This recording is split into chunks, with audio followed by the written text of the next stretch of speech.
Deus no meio, você não vai dar conta de administrar essa riqueza. Isso vai ser um obstáculo para você em vez de uma ajuda. Então eu volto a repetir, isso não só no relacionamento entre homem e mulher. Quando Deus não é o primeiro na nossa casa, o nosso relacionamento com as pessoas começa a ser um relacionamento ruim. O que é que acontece com a nossa vida quando nós perdemos a fé em Deus? Ou quando a nossa fé é fraca? Ou quando a nossa fé é doente? Tem fé doente, Márcio? Tem. A pessoa está aqui fazendo retiro hoje, amanhã, segunda-feira, ela está lá no Espiritismo. Mas Márcio, o que você tem contra o Espiritismo? Eu não tenho nada contra o Espiritismo, eu tenho contra as doutrinas que são ensinadas lá, porque elas são contrárias às da fé cristã. Mas você desaprova? Desaprova, um católico está lá, porque é a mesma coisa dele se desdizer. Ele no domingo diz, eu acredito que Jesus ressuscitou. Aí amanhã ele diz, eu acredito na reencarnação. Uma coisa é a negação da outra. Na fé cristã, a pessoa diz, eu acredito que Jesus é o Salvador. Lá no Espiritismo, a pessoa diz com a vida, eu acredito que é o ser humano que se auto-salva, que ele se aperfeiçoa, que ele evolui. Uma coisa é a negação da outra. Nós reconhecemos e confessamos, Jesus Cristo é o Filho de Deus que veio para a nossa salvação. Lá se diz, é um espírito de luz evoluído. Não, espírito de luz evoluído. Nosso Senhor Jesus Cristo é o Filho divino de Deus. É o nosso Salvador, essa é a nossa fé. Então, o que torna uma fé doente? Quando você não sabe no que você acredita. Quando você diz que acredita em Deus, mas você põe a sua superstição, a sua fé numa superstição. A pessoa, você olha no chaveiro dela, ela tem lá um pezinho de coelho. O que você tem que dizer? É para dar sorte. Eu disse isso semana passada. Não deu sorte para o coelho que tinha 4. O coelho tinha 4 e arrancaram uma para pôr no seu chaveiro. Não deu sorte para ele, vai dar sorte para você.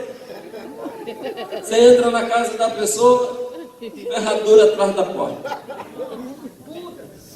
Ferradura atrás da porta não dá sorte. Ferradura está no lugar errado. A pessoa já está calçada com ela. Aí ela seria mais útil para ela.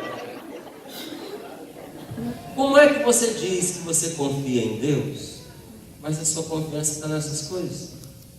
Aí põe lá num prato um Buda sentado no meio de um monte de feijão que é para trazer dinheiro. Nunca vi um rico com um Buda, mas pobre eu vou te falar. Ó, tá cheio. Se desse dinheiro. E o pior, nunca roubei nada. Esses dias eu contei isso sorrindo para a vida. Nunca roubei nada na minha vida, gente, mas um Buda eu roubei. Porque me falaram que aquilo dava dinheiro, eu era criança, e para dar dinheiro mesmo tinha que ser roubado. Entrei na casa de uma pessoa, catei aquele negócio, levei para minha casa. Eu devia ter o quê? Devia ter uns 7, não era mais um pouquinho. Devia ter uns 8, 9 anos de idade. Mas nunca esqueci que eu peguei uma coisa dos outros. Confessei. Não podia devolver aquilo, tive que quebrar. Como é que eu vou lá devolver para a pessoa?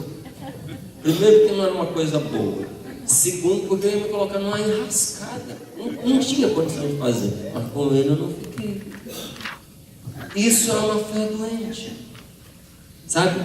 E o que é uma fé fraca? É aquela fé que você só alimenta quando tudo vai de acordo com o que você deseja. Porque quando as coisas não são do jeito que você quer, você entra em crise, você entra em pânico, você começa a arrancar os seus cabelos, fica desesperado e começa a perguntar, onde é que está Deus? Gente, a fé é um remédio para as horas difíceis.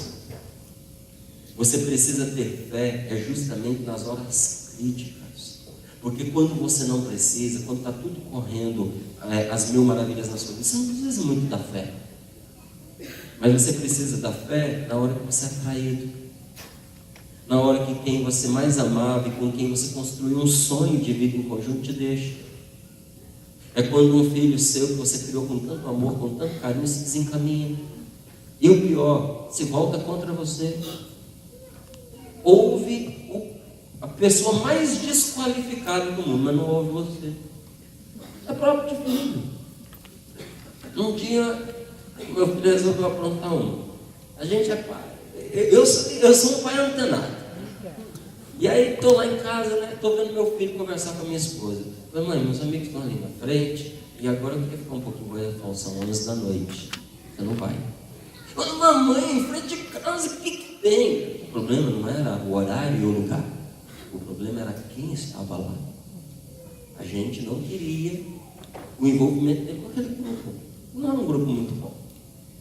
Mas a minha esposa não quis entrar nesses méritos com ele com toda a razão. Disse, não está na hora, tá, não sei o quê. Ele aceitou muito rápido. Ele disse, então tá bom, mãe. Eu deitado estava. Eu pensei, tá bom. Eu não acredito nisso. Sabe quando a coisa vem? Você não acredito. Eu falei, tá bom. Vou ficar quieto aqui. Aí a Rose veio, já era 11 horas da noite, apagou a luz. Aí eu fiquei só escutando. Daqui a pouco, a minha esposa dorme. A hora que ela dormiu, eu vi que ele chegou lá, botou a cabecinha. Falei, do jeito que eu pensei. E agora ele vai lá no quarto dele, ele vai se vestir. Aí eu vi que teve um flash de luz, acendeu rapidinho, provavelmente para ver onde é que estava a roupa. Tá? Houve uma movimentação. Eu pensando, se ele sair pela porta, eu vou ouvir, porque a porta está emperrada, vai fazer um barulho, vai sair pela janela. Mas saiu pela janela, em frente de casa. Aí eu falei, eu vou esperar uns 5 minutos, que é para poder eu chegar com tudo acontecendo. Aí eu falei, vou sair de pijama, de cueca lá na rua para buscar, que a própria vergonha ia ser bem grande. Aí eu falei, tá, eu esperei. Deu 5 minutos, levantei, gente, fui lá no quarto dele, acendi a luz. Tinha alguém deitado lá.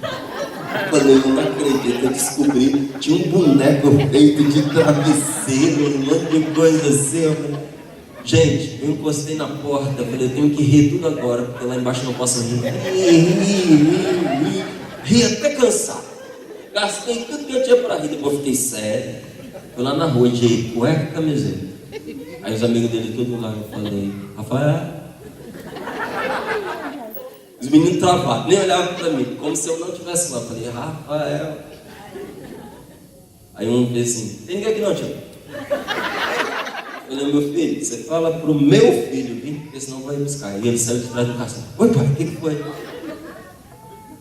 Aí ele veio, abracei ele na frente dos amigos, dei um beijo. Falei, galera, boa noite pra vocês. Bora lá, quer entrar pela janela? Aí ele assustado me olhando. Eu falei, filho, as pessoas que eu conheço, inclusive as que não gostam muito de mim, tem uma característica em mim que elas reconhecem.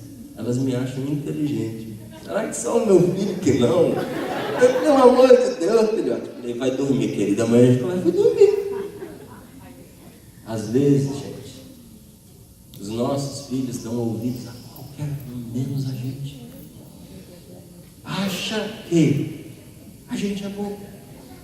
E talvez isso tenha sido uma grande decepção na sua vida para você em muitas circunstâncias, parecidas com essa e outras mais. Olhei na hora, e nessa situação não, porque essa situação é uma situação corriqueira. Mas em situações limites, em que o seu filho ficou sob risco de morte, mas preferiu ouvir a outro e não a você, e por causa disso se estrepou na vida. Nessa hora você precisa de fé, para você não se revoltar. A fé é para essas horas. O que é a fé? A fé é o canal pelo qual a graça de Deus, o auxílio, o socorro de Deus chega até nós. Fé é confiança, dependência e obediência a Jesus Cristo, nosso Salvador. Então vamos lá. É confiança, é dependência e é obediência. Se você quiser saber se você é uma pessoa que tem fé, você tem que se perguntar, eu confio em Jesus de verdade? Eu confio que não importa as voltas que o mundo dê, eu não estou largado, jogado, perdido, porque o Senhor está comigo, eu tenho essa confiança. Eu dependo de Jesus, porque se você não depender de Deus, você vai depender daquilo que você não deveria. Eu vi outro dia na China, o pessoal fazendo uma procissão, seguindo um andor com um pênis gigante. Você já viu essa cultura que tem lá? Quem já viu? Ó, ela já viu. Hã? Eles fazem uma procissão com um pênis gigantesco. Aí vai pela rua, aí a pessoa vai tocando lá no pênis. Na China. Aí depois eles vão lá, depositam num templo, e aí adoram o próximo. Depois entra na internet e coloca lá, adoração ao pênis na China, que você vai ver bem as imagens. Agora não, tá? Pelo amor de Deus. Depois você põe lá.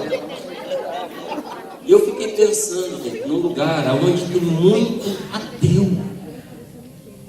A pessoa se prostrando diante de um pênis. Márcio, você é um ignorante. Isso daí é um culto à fertilidade. Eu não sou ignorante, eu sei que é.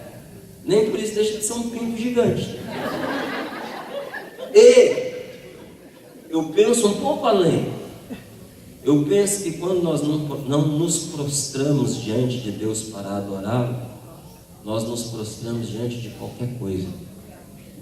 Até diante de uma vagina, até diante de um pênis. Quanta gente não tem mais vida porque reduziu a vida ao sexo? A pessoa vive para a prostituição. Tem homem que é um adorador da vagina, porque a vida dele é em função daquilo. Ele ganha dinheiro para gastar com prostituta, ele matou o casamento por causa de mulher, não é? Ou por causa de amante, ou por causa de prostíbulos mesmo, ou por causa da pornografia. É uma adoração. Quando nós não nos curvamos diante de Deus, a vida nos curva. Então veja, se você não depender de Deus, você vai depender daquilo que você não deveria, daquilo que você não gostaria. Quando a nossa vida entra numa desordem, gente, nós buscamos a coisa certa no lugar errado. Muita gente diz assim, homem não chora. Claro que o homem chora, se não chorar por fora, vai chorar por dentro. E muito homem, porque não quer chorar na frente da esposa ou no colo da sua mulher, acaba indo chorar no colo de uma prostituta. Se ele for entrevistar uma prostituta, eu já entrevistei. Se eu for entrevistar uma prostituta, ela vai falar para você que muitos clientes pagam, mas não transam com ela. Pagam para conversar. Porque ali ele pode pôr para fora o pior dele. Ele pensa assim, uma prostituta não vai se escandalizar. Então ali ele chora, ali ele conta as fraquezas. Eu fico pensando, meu Deus, ele não era com a esposa dele que ele deveria fazer isso, mas com ela não tem coragem. Se você não depender de Deus, você vai depender daquilo que você não deve. E a fé é obediência a Jesus. Porque o que nos salva não é saber o que é certo, mas fazer o que é certo, tendo sido inspirado por Deus. É cumprir o que Deus quer. Isso é salvação para nós. Fé é a certeza de que Deus vai agir de acordo com aquilo que Ele prometeu. E o que Ele nos prometeu? Crer no Senhor Jesus e será salvo. Tu e a tua família. Quando 2 ou mais estiverem reunidos no meu nome, tudo que pedir ao Pai do céu, Ele vos concederá. Não é? Pedi e recebereis. Buscai e achareis. Batei e será aberto para vós. Porque todo aquele que pede recebe. São promessas de Deus para nós. Quando a palavra de Deus nos diz, descerá sobre vós o Espírito Santo e Ele vos dará a força. Se você está fraco, tem uma promessa de Deus para você, que é a força do Espírito Santo, se você o invocar. Então note, há promessas de Deus que Ele quer cumprir na sua vida. A fé é você dar crédito a essas promessas. Agora, a falta de fé é uma infelicidade. A falta de fé é uma tristeza e ela desagrada a Deus. Jesus, você leu comigo essa passagem, você vê que Jesus se desagradou da descrença daquele homem. E Jesus entendeu nessa hora por que a família dele estava daquele jeito. Mas Márcio, a família dele estava daquele jeito como? Você presta atenção. O pai doente de desespero. Tanto que ele reza dizendo, Senhor, se pode, ajuda-nos. Ele não diz, ajuda o meu filho. Ele diz: eu te trouxe o meu filho que tem um problema grave, mas se tu podes, ajuda-nos. Então, o pai doente de desespero, o filho atormentado, espiritualmente enfermo. A mãe, o que aconteceu com a mãe? Você viu aí o que aconteceu com ela? Não fala dela. Porque provavelmente morreu. Não aguentou a dor. Não aguentou o sofrimento. Essa mulher não devia ter sossego. Porque veja, Jesus, naquela época, era o que tinha de mais perto de um médico bom mesmo, entende? Levavam os enfermos a ele, e esses enfermos ficavam curados. Quando é que você viu um pai levar o filho de uma doença grave ao médico sem a mãe estar do lado? Ah, Márcia, mas é que ali os homens falavam naquela época, as mulheres calavam. Mas e a filha da Canané, que ela saiu gritando pelo meio do caminho atrás de Jesus, até que os discípulos falaram: pelo amor de Deus, atende essa mulher. Ela não para de gritar. Chega uma hora que a pessoa não se cala mesmo. A mãe provavelmente não aguentou. Eu me torno miserável, me torno desgraçado, me torno infeliz quando eu me permito viver a minha vida sem eu confiar em Deus, sem eu recorrer a Deus, sem eu obedecer ao que Jesus me pede. E não há nenhuma situação na minha vida em que eu possa viver afastado de Deus, nenhuma. Você está aqui nos Estados Unidos, você estiver no Japão, você estiver no Brasil, mesmo que você se sinta a pessoa mais anônima do mundo, não tem ninguém me vendo, você está se vendo, e Deus está te vendo.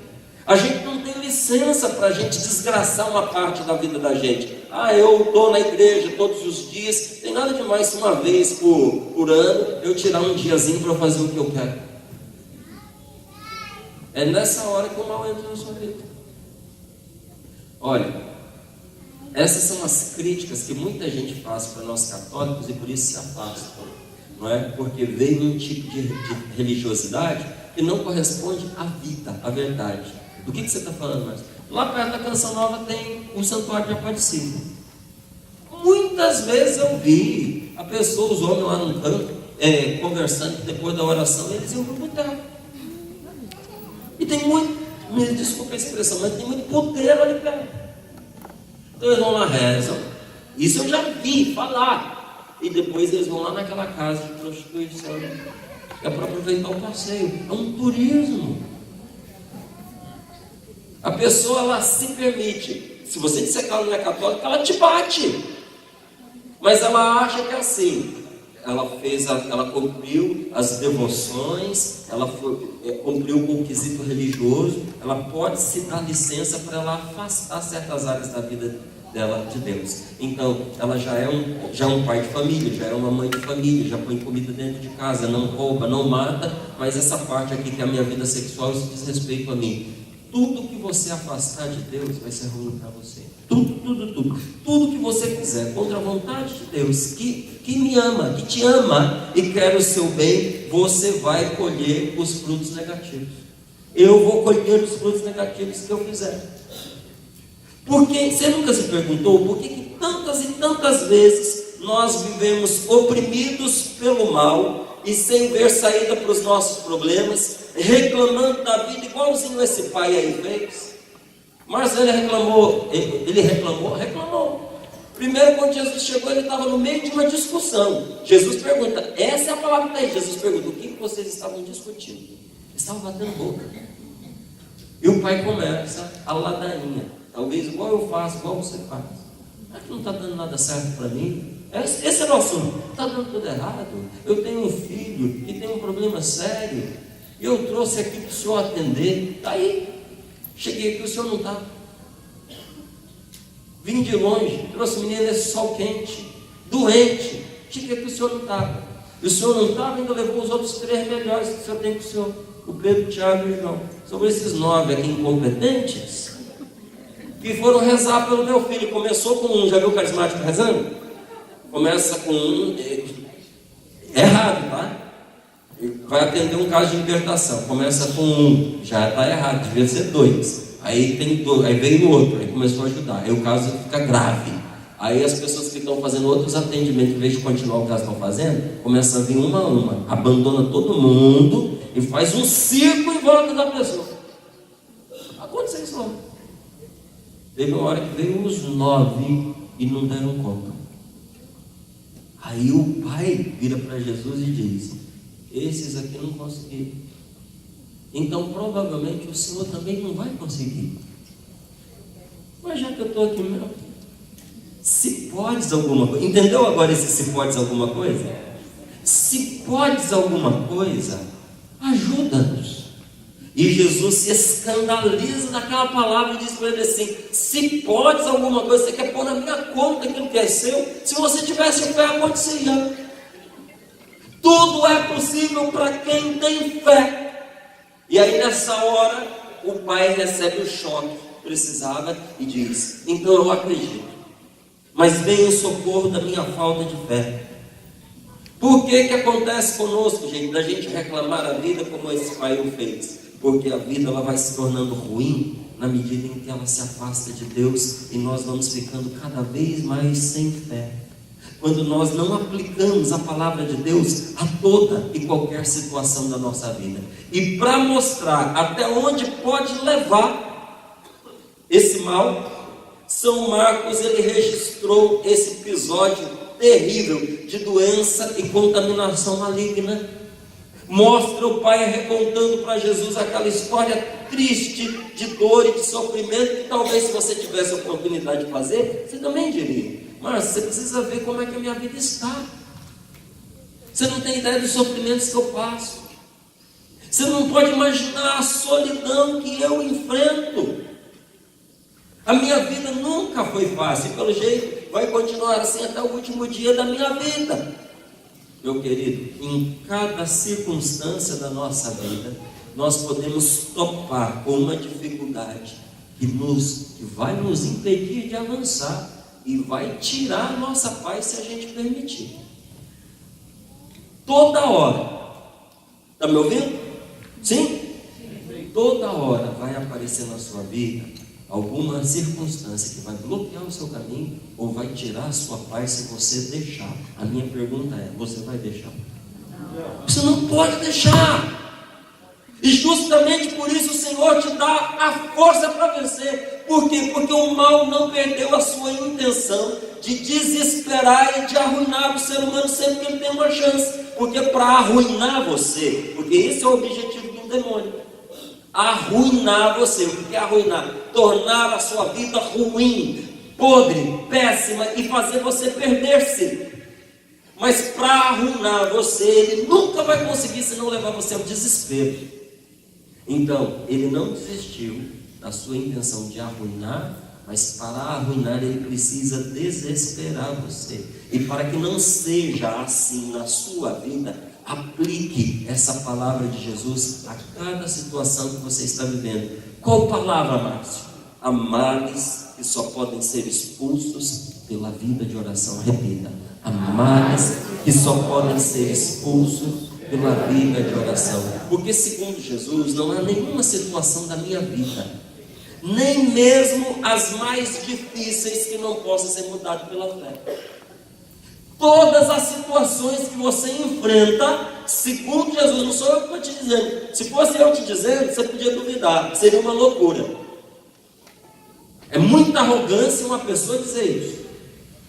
Mas quem diz é quem tem autoridade para dizer. Jesus nos garante que não há nenhuma situação da nossa vida que não possa ser mudada pela fé. Qual situação pode ser mudada? Todas. Tem alguma que fica fora? Nenhuma. Isso é uma garantia da parte de Deus, porque tudo é possível para aquela pessoa que crê, ou seja, que está em sintonia com Deus pela oração, e por causa disso obedece. E não há também nenhuma situação da minha vida, por mais corriqueira que seja, com a qual eu não possa me achegar a Deus. Até o seu pecado você pode usar para você se aproximar de Deus. Até o pecado. Se você se arrepender, se ele for um objeto de oração. Quantas vezes por causa do meu pecado eu me acheguei mais ao Senhor? Porque ali eu fiz meu limite, a experiência do meu limite, da minha fraqueza. Eu estava orgulhoso, estava achando que dava conta da minha vida sem Deus. E aí o tapete voa de debaixo do pé e você se estatela no chão. Aí você se põe humilde e diz: é verdade, meu Deus, sem ti eu não dou conta. Eu não sei se você já rezou assim, mas eu já. Dizendo: bendito o pecado que entrou na minha vida e fez eu provar da minha fraqueza, e por causa dele eu acordei e me uni a Deus. Se eu não tivesse cometido aquele erro lá atrás, você nunca pensou assim? Eu já. Se eu não tivesse cometido aquele erro lá atrás, a minha vida não teria me trazido até aqui, graças a Deus. Obrigado, Senhor, porque aquele erro, o Senhor não permitiu que me perdesse. Mas a partir dele eu fui me encontrando. E Jesus, sabendo disso, o que ele faz? Ele aproveita as circunstâncias da vida para evangelizar. Porque o resultado da evangelização de Jesus é a libertação e a cura. Mas para chegar na libertação e na cura, Jesus tem um jeito certo, que faz ele bater sempre na mesma tecla. Que jeito é esse? Mostrar para as pessoas que é preciso se unir a Deus. Mostrar que ter fé é obedecer à voz de Deus. Mostrar que tudo o que uma pessoa faz pode se converter num caminho que leva essa pessoa para o céu, que leva a pessoa a experimentar o reino de Deus na sua vida. Tudo o que você faz pode ser transformado em oração. Tem gente que diz assim: eu não tenho tempo para rezar. Então você não sabe rezar. Porque a oração precisa se converter em vida. E a vida é em oração. Você precisa aprender a rezar o seu banho. Você toma banho, não toma? Hã? Você toma banho, não só no sábado. É de bom tom você acordar de manhã cedo, tomar um banhozinho, sair de casa cheirosinho, perfumado. Brasileiro é famoso por ser cheiroso. Pelo amor de Deus, até essa fama a gente perder é demais, né? Já que você toma, aprenda a rezar o seu banho. Senhor, abençoa essa água que cai sobre mim. Do mesmo jeito que ela lava o meu corpo, e o teu Espírito Santo lava a minha alma. Eu que me desperto agora debaixo desse chuveiro para enfrentar esse dia que eu tenho pela frente. Senhor, eu seja revigorado pela força da tua graça. Resolve. Às vezes, quando você ainda está na cama, você deu uma esticadinha ali, né? É bom a gente dar uma esticadinha antes de levantar. Quando você se espreguiça ali na cama: Senhor, eu te louvo, porque eu não mereço, mas o Senhor me deu a chance de mais um dia de vida. Obrigado, porque só o teu amor para poder fazer isso por mim. Jesus passou a sua vida, gente, testemunhando com atitudes e palavras que a felicidade de cada pessoa acontece na medida em que essa pessoa vai transformando a sua vida em oração, desde a hora em que ela acorda até a hora em que ela vai dormir. A sua felicidade vai se dar na medida em que você aprender a rezar a sua vida. O que significa rezar a vida? Trata-se de viver os seus relacionamentos na presença de Deus. Viver o seu relacionamento com o seu filho na presença de Deus. O relacionamento que você tem com seus filhos é na presença de Deus. Porque tem lugar que você vai, você ouve a mãe falando assim: ô capeta, ô demônio, ô filho do cão, não é? Que ódio desse menino. Eu estou inventando? Se eu pudesse, eu matava. Por que eu fui parir essa desgraça? Eu estou repetindo frases que eu já ouvi dentro da minha casa, na minha família. Não minha mãe nunca falou isso não. Mas na minha família, na vizinhança em que eu morava, no atendimento a pessoas. A pessoa diz: maldita a hora que eu fui ter filho. Aí eu pergunto: o que essa pessoa espera viver dentro de casa? Esse relacionamento está sendo vivido na presença de Deus? O seu namoro está sendo um namoro na presença de Deus? Não, mas que aqui nos Estados Unidos, você sabe, a solidão é muito grande. Ué, porque a solidão é muito grande, você vai estragar a sua vida? Você vai ser uma pessoa permissiva? Aqui, onde você precisa mais da graça de Deus, você vai abdicar? Porque vai se dar licença para poder viver algo diferente, porque você está num país diferente? Ou você precisaria ainda mais da graça de Deus? Num lugar que parece que está um passo a mais na secularização do nosso país. Tem muito lugar, gente, que a secularização está forte mais. O que é a secularização?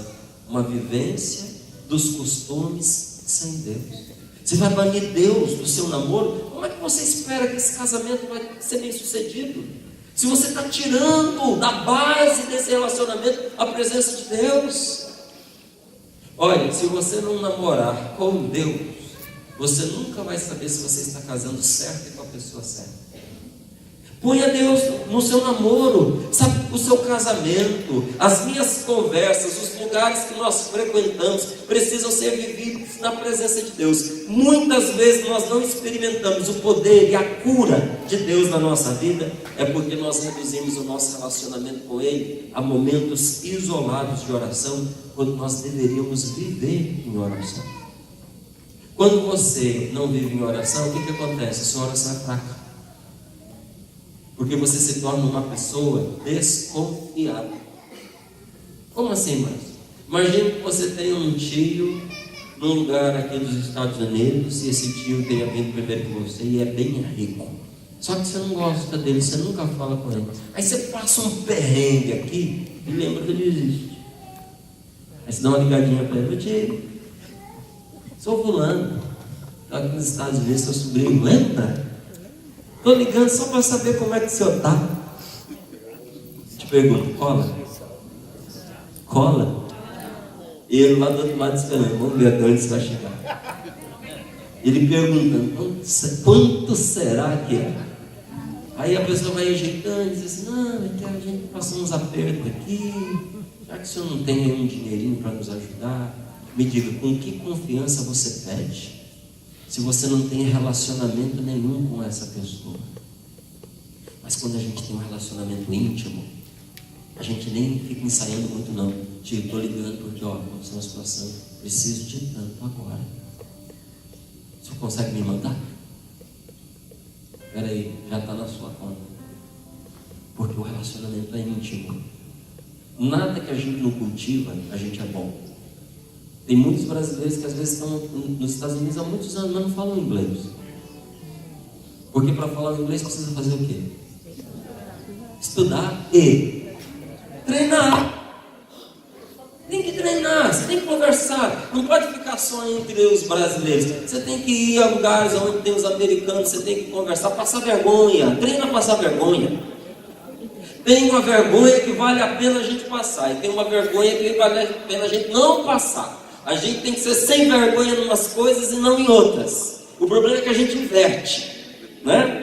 Não tenha vergonha, porque quanto mais você treina uma língua, melhor você fica. Quanto mais você treina na oração, mais íntimo de Deus você fica e mais você expulsa o mal para longe da sua vida. Eu queria que você rezasse comigo mais um pouquinho. Fica de pé, por favor. Feche seus olhos.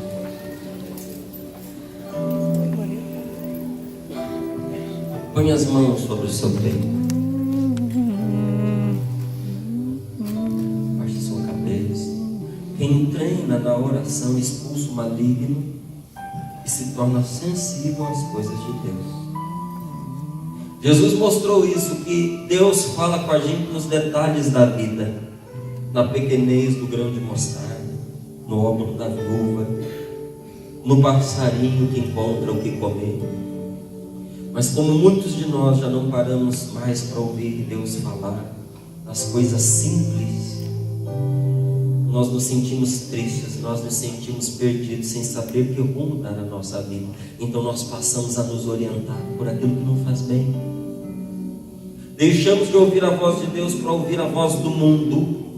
Chegamos em casa ou chegamos no trabalho, corremos para a internet, vamos enchendo o coração com a palavra das notícias negativas ou da pornografia.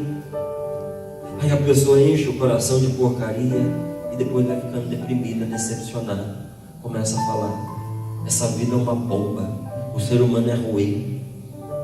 Nós vemos e ouvimos todos os dias pelos meios de comunicação história de pessoas que usaram as outras e depois descartaram, jogaram fora. E nós achamos normal a gente se envolver com alguém de maneira estragada, ruim, negativa, e depois dispensar a pessoa. Eu preciso colocar os meus relacionamentos diante de Deus se eu quiser a libertação, a cura e a salvação. Você quer a libertação, a cura e a salvação? Sim. Você precisa colocar os seus relacionamentos diante de Deus. Responda não para mim, responda para Jesus agora. As minhas amizades se dão na presença de Deus? As minhas conversas são conversas de um homem de Deus? As minhas brincadeiras são sadias? Eu sigo Jesus em tudo que eu faço, porque se eu não me apegar com Deus, e se Ele não fizer parte dos meus relacionamentos, eu nunca vou conseguir amar alguém de verdade. Você nunca vai conseguir amar. Você vai fazer como esse pai. Você vai topar com a sua própria impotência diante da fraqueza do filho. Oh, meu irmão, oh, minha irmã, não é o que tem acontecido tantas vezes com você, que não aguenta mais a fraqueza do seu esposo, a impotência dele diante do próprio temperamento que ele não controla. Não é o que está acontecendo com você, que você está tocando a sua própria fraqueza diante do vício do seu marido, diante do rumo de vida que ele está tomando. Você está dizendo, eu não aguento mais, eu não sei se eu vou dar conta, eu não sei até quando eu vou suportar isso. Você está tocando com a sua fraqueza em vista da deficiência, da doença, da enfermidade do outro. Não é o que está acontecendo com você, meu amigo? Você está tocando com a sua impotência diante da fragilidade da sua mulher? Você que nunca tinha pensado em se separar, isso foi cozinhando os seus sentimentos, os seus pensamentos, porque foi chegando no seu limite e você foi dizendo, eu não aguento mais. É você topar com a sua fraqueza. É difícil a gente amar quem nos magoa, quem nos cobra e quem nos faz sofrer. Não é difícil não, é impossível. Sem Deus você não vai conseguir. Não vai. Você viu o que esse pai disse? Senhor, ajuda-nos, porque também eu já não aguento mais. Aplique isso aos seus relacionamentos hoje. Reza agora pela sua esposa. Reza agora pelo seu marido. Reza agora pelos seus filhos. Reza por esse seu amigo, por essa sua amiga, essa pessoa que divide essa casa com você. Reza pelo seu patrão, pelos seus colegas de trabalho, por aqueles que Deus colocou no seu caminho para você amar. Você ama a sua esposa? Você ama o seu marido? Você ama o seu namorado, a sua namorada? Você ama seus pais? É difícil viver esse amor a longo prazo, por muito tempo? Não, sem Deus é impossível, porque amar alguém do ponto de vista humano é preparar o coração para a ingratidão e para as decepções. Se você quiser amar as pessoas sem Deus, se prepare para você experimentar decepção e ingratidão. E mais, pior ainda, quanto mais você amar, mais você vai sofrer, porque maior é a decepção. Enquanto você e eu não colocarmos Jesus como nosso modelo pela oração, nossa vida será sofrimento, decepção, amargura. Confiar em Jesus não tem não. É aceitar amar como Ele amou. É obedecê-lo, inclusive e especialmente naquelas coisas